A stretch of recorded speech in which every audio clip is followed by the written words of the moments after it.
Votat e gjetura nga Partia Demokratike në fshatin Pekish në Peqin u shndruan në përplasje mes Elis Blu dhe policisë, shkak është bërë akuzë që forcat e rendit ngritën për falsifikimin të materialeve zgjedhore ndaj krye plakut Dervish Beqiri, në lokalin e të cilët kandidati i opozitës Bledi Himçi gjeti materialet. Në deklaratën për mediat, Himçi kërkoi të dhëna zyrtare nga policia.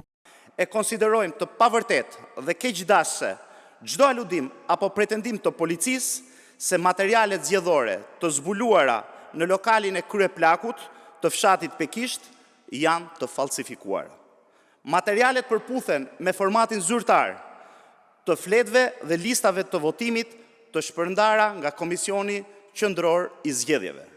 Së dyti, për të garantuar transparencë të plot, kërkojmë që ekspertiza mbi materialet e sekuestruara të bëhet nga ekspert ndërkombëtar, të pavarur jo nga strukturat që janë tërësisht të politizuara dhe të kapura nga pushteti.